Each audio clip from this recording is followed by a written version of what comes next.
Hello students, welcome back in my new video and today I'll teach you how can we use of will and shall to make the sentences। तो चलिए start करते हैं। Start करने से पहले मैं आपको बताऊंगी कि अगर आपको shall and will के यूज आते हैं, रूल पता है, तो स्पेशल कंडीशंस जहां पर हम केवल will और shall ही लगाते हैं, तो उस तरह के सेंटेंसेस को देखने के लिए आप 5 मिनट की वीडियो को स्किप कर सकते हैं और उसके बाद सेंटेंसेस देख सकते हैं, जहां पर मैंने डिफरेंसेस बताए हैं कि किन पर्टिकुलर कंडीशंस में हमको विल का यूज करना है और किन पर्टिकुलर कंडीशंस में हमें शैल का यूज करना है। तो चलिए रूल स्टार्ट करते हैं। देखिए, विल और शैल को हम कहां पर यूज करते हैं?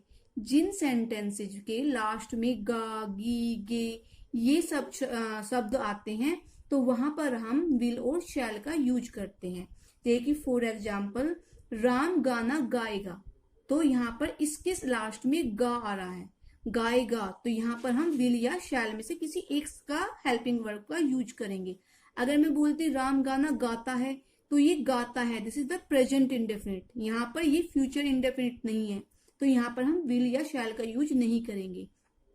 तो जिन सेंटेंसेज के अंत में गा, गी, गे आदि शब्द आते हैं, उन सेंटेंसेज को बनाते हुए हम विल या शैल का यूज करते हैं। रूल क्या होते हैं? सबसे पहले हम सब्जेक्ट को लगाते हैं, देन विल और shall, after that verb first form, verb की फर्स्ट फॉर्म लगाते हैं, एंड देन ऑब्जेक्ट।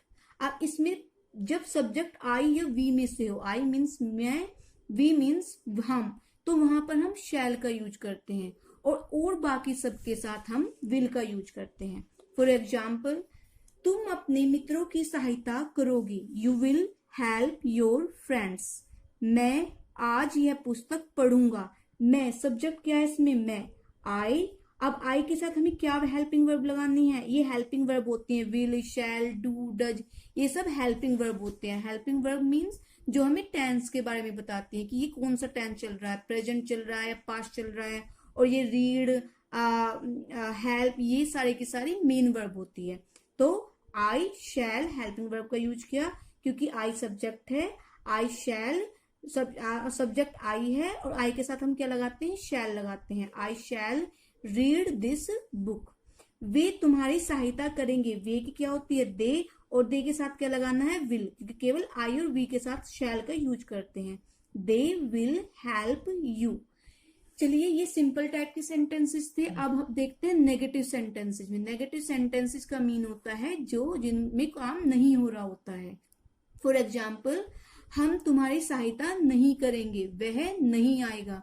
तो इस तरह के सेंटेंसेस को बनाते हुए सबसे पहले सब्जेक्ट, आफ्टर दैट विल और shall according to the subject, then not, after that first form of verb, and then object.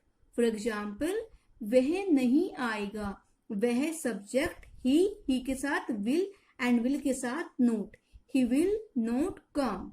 हम तुम्हारी सहायता नहीं करेंगे, we shall not help you. जो इंटरोगेटिव सेंटेंसेज होते हैं उनको बनाते हुए, interrogative sentence type 1, it's mean जिनकी स्टार्टिंग क्या से होती है। क्या का मीन ये नहीं है कि हम वहां पर वोट लगाएंगे, जहां पर क्या हो उससे स्टार्ट होता है सेंटेंस, वहां पर हेल्पिंग वर्ब स्टार्टिंग में लगाते हैं, क्योंकि इसमें हेल्पिंग वर्ब कौन सी है? विल या शैल। तो हम यहाँ पर विल या शैल को पहले लगाएंगे according to subject. So please देखिए, क्या ये बच्चे कल यहाँ सोएंगे? Will these children sleep here tomorrow. क्या चपरासी आज घंटी नहीं बजाएगा? Will, after that subject, subject क्या है? चपरासी, will the peon not, because negative sentence, and interrogative also. तो according to interrogative type first हमने यहाँ पर स्टार्टिंग में विल लगाया है, नोट आया है तो सब्जेक्ट के बाद नोट लगाया है। Will the peon not ring, this is the verb, the bell today. Will the peon not ring the bell today. Okay, अब देखते हैं WH टाइप क्वेश्चंस, और हम कह सकते हैं इंटरोगेटिव सेंटेंसेस टाइप सेकंड। वो सेंटेंसेस जिसमें जो कब, क्या, कहाँ, क्यों, कैसे, ये सब सेंटेंस के बीच में आते हैं। तो इस तरह के सेंटेंसेस को बनाते हुए हम इनकी इंग्लिश को पहले लिखते हैं। फॉर एग्जाम्पल, तुम घर कब जाओगे, तो कब, क्यों, कहाँ, कैसे, ये WH वर्ड टाइप के सेंटेंसेज होते हैं। इनकी इंग्लिश को पहले बनाइए, व्हेन, उसके बाद हम हेल्पिंग वर्ब का यूज करते हैं विल और shall according to the subject. तो सब्जेक्ट क्या है तुम, तो तुम के साथ क्या लगाएंगे will. When will you go to home and then question mark. After that when will you eat the food. मैंने यहाँ पर इसकी हिंदी नहीं लिखी, आप सोचिए क्या हो सकता है। व्हेन कब, विल यू तुम, विल आ रहा है वर्ब में ईट, तुम खाना कब खाओगे, तो विल आ रहा है तो वर्ब में गागी ये लग जाएगा। When shall I eat the food, यहाँ पे शैल क्यों लगाया, बिकॉज सब्जेक्ट आई है, तो मैं खाना कब खाऊंगा। इस तरीके से हम सेंटेंसेस बनाते हैं। ये तो वो सेंटेंसेस हो गए। वैसे आजकल स्पीकिंग में हम शैल की जगह विल का ही यूज करते हैं, लेकिन क्योंकि रूल है इसलिए हम नॉर्मली आई और वी के साथ लिखते हुए शैल लगाते हैं। लेकिन कुछ सेंटेंसेस ऐसे होते हैं पर्टिकुलर कि वहां पर शैल ही लगना होता है या विल लगना होता है। उनकी स्पेशल कंडीशन अब मैं आपको बताती हूँ जो बहुत इंपॉर्टेंट है, इसलिए उसे प्लीज ध्यान से सुनिए और अपने नोट्स जरूर बनाइए। मैंने बनाइए, इनको उतारिए और सेंटेंसेज आप बनाना स्टार्ट कीजिए। अब चलिए देखते हैं। जहां पर प्रोमिस हो, प्रोमिस वायदा हो, कमांड निर्देश हो, आदेश हो, यह काम तुम्हें करना ही पड़ेगा, तुम वहां पर जाओगी, थ्रेट धमकी हो, मैं तुम्हें जान से मार दूंगा, मैं तुम्हें माफ नहीं करूंगा, कंपल्सन हो, कोई चीज मजबूरी में पड़ रही हो, डिटर्मिनेशन हो, संकल्प हो। डिटर्मिनेशन मीन्स मैं आज पूरी रात पढ़ूंगी, दिस इज माई डिटर्मिनेशन, मैंने ये संकल्प ले लिया कि मुझको पढ़ना ही है। तो इस तरह के सेंटेंसेज में रूल थोड़ा सा अपोजिट हो जाता है। मीन क्या है इस चीज का, रूल मतलब अपोजिट हो जाता है। हम आई और वी के साथ नॉर्मली क्या लगाते हैं, शैल लगाते हैं, लेकिन अगर ये कंडीशंस हो तो आई और वी के साथ विल लगाएंगे और बाकी जो सब है यू, तुम, दे, ही, शी, इट, सिंगुलर, प्लूरल, उन सब के साथ हम शैल का यूज करेंगे। फॉर एग्जाम्पल, मैं आज अवश्य पढ़ूंगा, आई के साथ क्या लगाते हैं नॉर्मली, शैल, लेकिन क्योंकि यहाँ पर मैं आज अवश्य पढ़ूंगा, दिस इज माई डिटर्मिनेशन, मैंने ये संकल्प लिया है पढ़ने का, तो विल का यूज करेंगे। आई विल रीड टूडे, आपको समझ में आ रहा होगा। हम तुम्हारी सहायता अवश्य करेंगे, मैं किससे बोलूं, तुम चिंता मत करो यार, मैं तुम्हारी सहायता अवश्य करूंगा, या टेंशन मत ले यार, हम तुम्हारी सहायता अवश्य करेंगे। तो ये हम क्या कर रहे हैं, प्रोमिस कर रहे हैं, तो यहाँ पर भी हम वी के साथ क्या लगाएंगे, विल लगाएंगे। वी विल हेल्प यू, तुम्हें तुम्हारा हक मिलेगा। यहाँ पे निश्चय दर्शाया गया है कि 100% दिस इज पॉसिबल कि आपको आपका हक मिलेगा ही। तो यहाँ पर यू के साथ हम क्या लगाते हैं, शैल लगाते हैं, लेकिन यहाँ पर यू के साथ sorry by mistake I have spoken, you के साथ हम विल का यूज करते हैं, लेकिन यहाँ पर मैंने यू के साथ शैल लिखा है।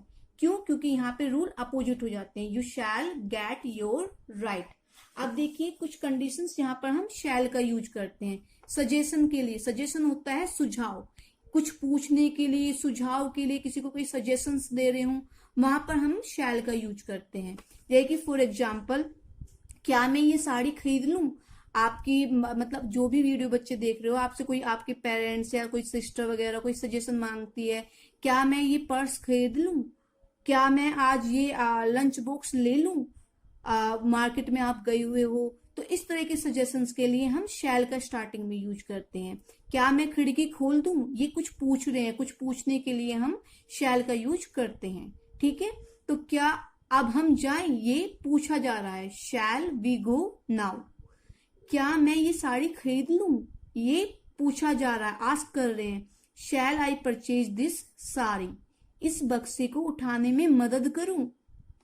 शैल I help you to lift, उठाना, यहाँ पे टू पहले लगाया है वर्ब से जिनमें ने आ रहे हो, आपको आगे लेक्चर में मैं इन्फिनेटिव बताऊंगी, वहां पर हम टू का यूज करते हैं। Shall I help you to lift this box.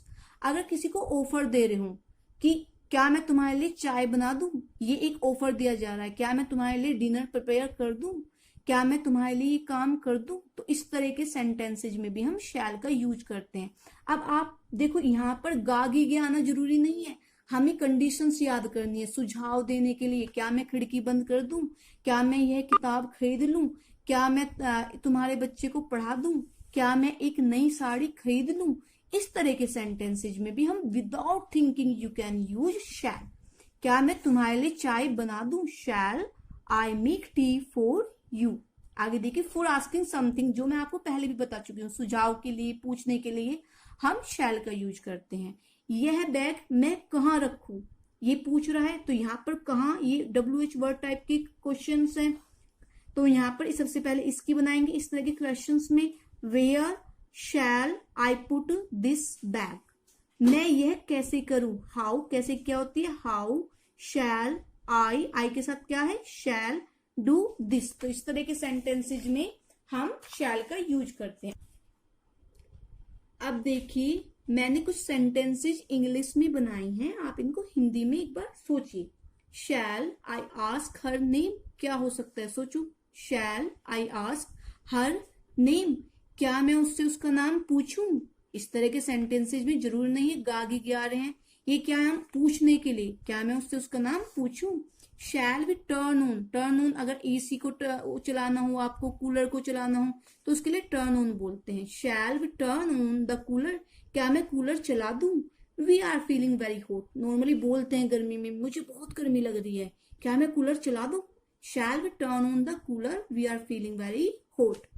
Shell we go for drink, ये प्रस्ताव है, क्या ड्रिंक के लिए चलें। Shall we go for drink.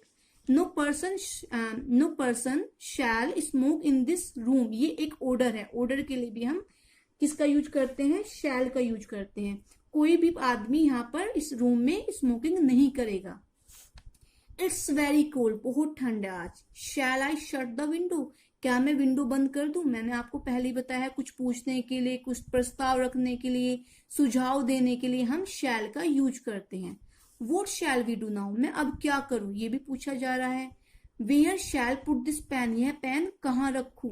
Where, कहाँ रखूं, shall put this pen। In sentences को कई बार बोलिए, जितनी बार आप बोलोगे आपकी स्पीकिंग उतनी ही अच्छी हो जाएगी। Which book shall I buy, Which book shall I buy, मैं कौन सी किताब खरीदूं। तो इस तरह के सेंटेंसेस बनाते हुए हम shall का यूज करते हैं। और इन वाली कंडीशंस में हम विल और शैल को आपने ध्यान से, आप एक बार स्क्रीनशॉट जरूर लीजिए, ताकि जब आप इनकी प्रैक्टिस करो तो इन नोट्स को भी देखो, ठीक है। इस तरह के उसमें मैंने आपको सारा बताया है। कोई प्रॉब्लम हो तो आप मेरे कमेंट बॉक्स में क्वेश्चंस पूछ सकते हो, सेंटेंसेस पूछ सकते हो, और मुझे बता सकते हो कि आपको जो समझ में नहीं आया, मैं अपनी नेक्स्ट वीडियो में फिर से ट्राई करूंगी कि आपको सेटिस्फाई कर सकूं। तो बच्चों, आई थिंक आपको थोड़ा बहुत जरूर समझ में आया होगा। प्रैक्टिस करोगे तो बहुत अच्छे से समझ में आ जाएगा। ये सारे नोट्स आप एक बार नोट जरूर कीजिए। और आज की मैं आपको कुछ डिफिकल्ट वर्ड्स बताती हूँ, जो मैं अपनी हर वीडियो में बताऊंगी, जो आपकी इंग्लिश को और इम्प्रूव करेंगे। जैसे कि for example candid, candid meaning होता है clear, you are very candid hearted man. So इस तरह के सेंटेंसेस भी, इस तरह के मीनिंग भी हमें यूज करने चाहिए और इन पर सेंटेंसेस बनाने चाहिए। विटी, हाजिर जवाब, यार तुम तो बड़े हाजिर जवाबी हो, तुम तो एकदम बोलते हो, तो उसको हम क्या बोलेंगे, यू आर वेरी विटी, क्यों इतना बोल रहे हो। कैप्टिवेटिंग, आकर्षक जब बोलते हैं, captivating, she is very captivating person, she has a very captivating personality. So captivating के लिए आकर्षक, कोई चीज बहुत ज्यादा आकर्षक हो। डिसेप्टिव, छलिया, बहुत इंसानों के नेचर जो होते हैं वो डिसेप्टिव टाइप के होते हैं, तो उसके लिए हम डिसेप्टिव यूज करते हैं। आई होप आपको समझ में आया होगा। अगर बाकी आपको इंग्लिश में सीखनी है, उसको पढ़ना है, तो रोज मीनिंग्स याद कीजिए, रूल्स को अपने याद कीजिए, और जितने भी सेंटेंसेस आप अपने आप से इंग्लिश में बोल सकते हैं उतनी ट्राई कीजिए। आई होप आपको मेरी वीडियो पसंद आई होगी, और अगर वीडियो पसंद आई हो तो प्लीज सब्सक्राइब कीजिए एंड शेयर कीजिए, ताकि मैं और ज्यादा वीडियो बनाऊं और ज्यादा मेहनत कर सकूं। और अगर आपको कोई भी प्रॉब्लम हो तो प्लीज वो मुझसे पूछिए। Thank you so much.